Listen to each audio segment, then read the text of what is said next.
I've gotten a lot of questions from people asking what are the requirements I will need to apply for a healthcare assistant or a carer job based on the sponsorship visa. These are quite good questions. I mean, it's better you have informations at hand so you don't go before and at the end of the day you end up wasting your time. I always prefer to have all first-hand informations, documents prepped down in case my employer asks me for some certain documents and I tell them, yes, I have them, yes, it's available. It gives that employer or who is involved opportunity or the reason to feel like, oh, this person is actually ready. This person is good for the job. This person has everything ready. So persons are quite forward about some things. Why don't you settle down? First is your CV. Your CV has to be structured. Someone sent me a CV and I could tell you that those CVs are sort of outdated. It's not like it's not good, but because people here feel that your CV is a representation of who you are and what it is they want to see about you. So you need to prep your CV. You need to update your CV. You need to write your CV to be in a structured way that your employer or your potential employer or recruiter will find you eligible for this job. Oh, oh, oh, I could be the best thing in your life. Oh, oh, oh, you got me singing. Oh, oh, oh, you look like a guy you could. Hey guys, welcome back to my channel. My name is Love, and if you are new on my channel, you're very much welcome. If you haven't subscribed to my channel, please do well to hit that subscribe button.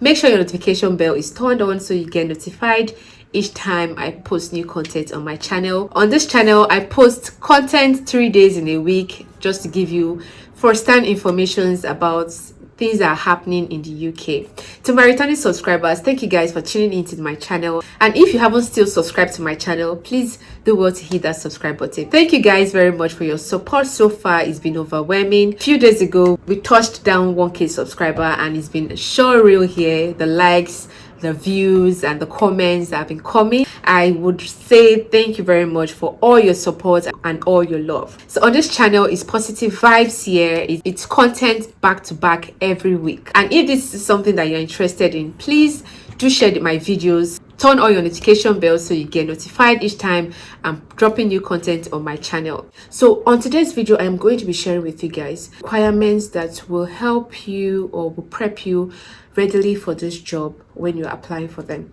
So one of the requirements you will need to apply with is your certificate of sponsorship reference number. So if you have applied for this job, you sent your CV to the recruiter and they found you, they've gotten back to you either through an email or through a call, and you've done the interview process, you've answered all the possible answers they need from you, then they would either provide you with a reference number. So that reference number is part of what you will need to apply for a sponsorship visa to the UK. So you need to provide your certificate of sponsorship reference number. Your employer will provide you this if they find you eligible for the job. So they'll provide you with a reference number to apply for the visa. The second one is proof of your knowledge of English. I think I dropped a video about how to write an ELTS exam. So if you haven't seen that video, just check on my channel or just check on my videos. It's there. You can just watch it, just have an idea of what it is, possible questions you might need to answer when you apply on the job, because some persons are so scared about applying for this exams, this English exam, the ALTS exam. They feel that you cannot pass. I used to be in that category. Like, I had that fear of writing this exam, but you may never know. You have to try your best. If you fail, you try again. That's what it is in life.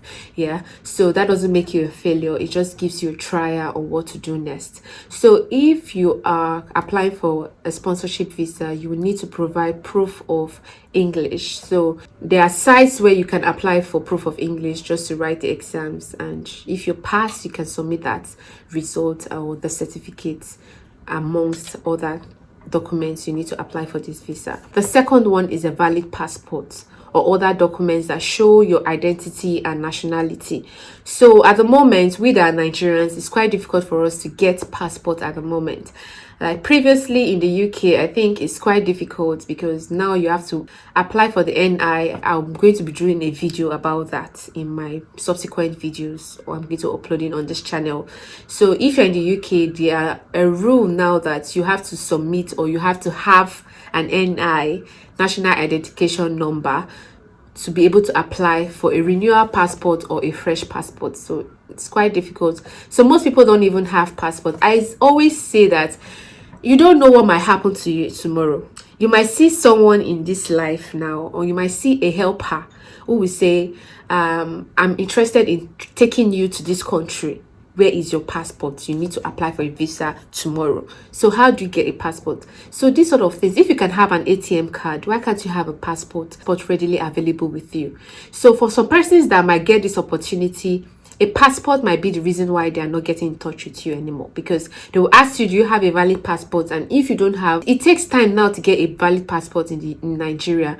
Even with your money, even if you are ready to pass your way through, it's quite difficult to get that. So one of the requirements, or one of the documents you will need to apply for this sponsorship visa is a valid passport. So you need to have that readily available and up to date.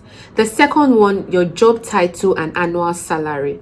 So this sums up to how much you will be earning when you come to the UK, or where you are at the moment. So if you were working in a bank and you were being paid, let's assume 100,000 a month, so you convert that to pounds and add it up for 12 months and know how much your annual salary is. So they want to really know how you would start up on the job when you resume.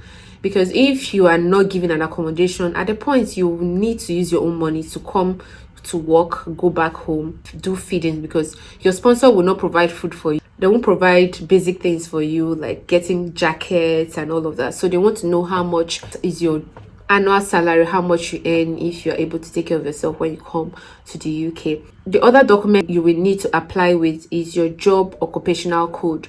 So your recruiter or your sponsor will provide you with this information. So do well to ask them. I feel that you should always ask your employer so many things, even if you don't have answers to them, but it's important to ask them just to know what their take is while you start on the job. The last but not the least is the name of your employer, their sponsor license number. This will be on your certificate of sponsorship. So if you've gotten a job as a carer or healthcare assistant through the sponsorship route, you should have your employer's name, the license number of your sponsor, and this comes in your certificate of sponsorship. So your employer would provide you with those informations.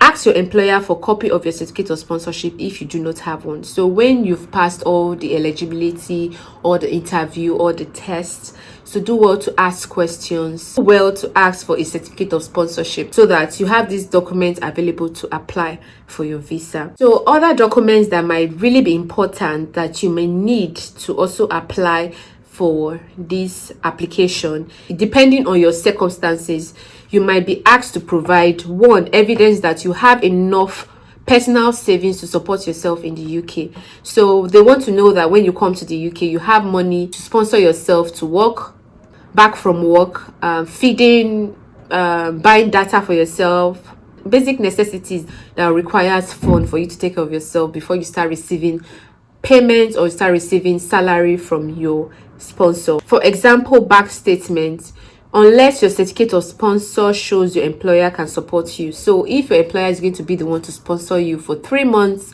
while on the job, in terms of accommodation, feeding, transportation, all of that, your sponsor will be the one to provide their own bank statement or sort of documents to cover this requirement. Then the other one is proof of your relationship with your partner or children if they're applying with you. So for those people that have been asking, am I going to bring my family here to the UK? Am I going to bring my children here to the UK? This is where it comes in. You have to provide proof. I think when I was applying for visa for my mom, they asked me for a photograph that summons up that she's my mother and she has children. She's going to be living back in Nigeria just to come here to stay with me for a while and nurse my newborn. So they want to have details and proof of documents that you have children. It could be their birth certificates, it could be pictures of your children, where you snapped at your children. It could be anything. Just give them proof that you have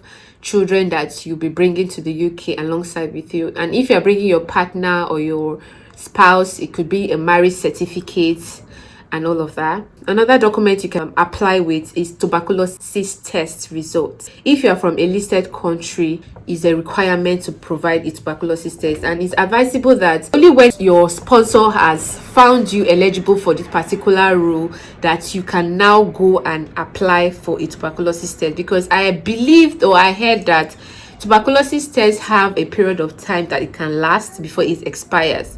So some of you that are too way forward, you can now start applying for tuberculosis tests, and at the end of the day it expires and you have to require to do another one, which might cost you extra money to apply for these sort of things. And especially for those people who wants to bring their family for this opportunity firsthand.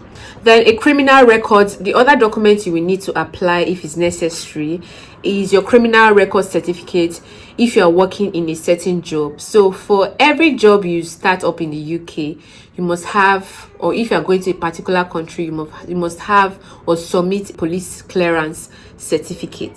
So if you are coming to the UK, you are required to submit this sort of certificate. They want to know more about what it is you have done in your country, whether you are being cleared of any criminal case and all of that.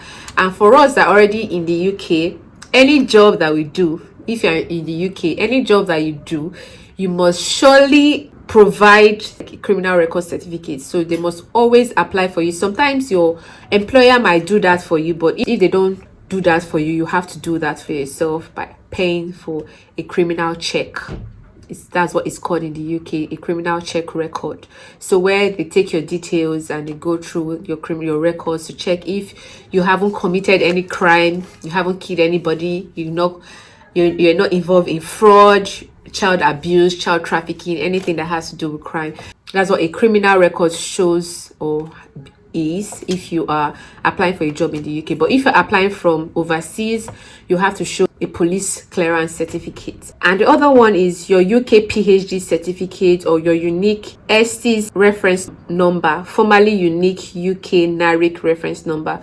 If your qualification is from outside the UK, you will need to apply through the estate. So I think some of these requirements, especially this one I've just said, you might not require them. You will need a blank page in your passport for your visa. If you are from outside EU, Switzerland, Norway, Iceland, or Liechtenstein. So if you are from this particular country, EU countries, you will need a blank page for your passport so that they can stamp your arrival in the UK or that you've gotten a visa to come to the UK. But if your document is not in English or Welsh, you will also need to provide a certified translation. So if your certificate is not in English or is not in Welsh, you will need to provide a translator for this language so that the person who is going through it is able to access it and know what is written on it. For criminal record certificates, you will need to provide a criminal record certificate if you're applying from outside the UK, unless your job is in the following occupation code.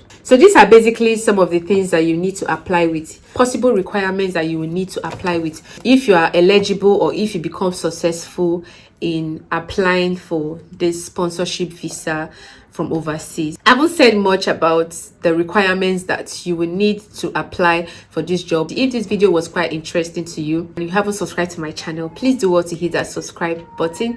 And if you have watched this video to this end, thank you very much. And if you're yet to subscribe, please do well to subscribe. Turn on your notification bell so you get notified each time I post new content on my channel. And I see you next time, guys. Bye.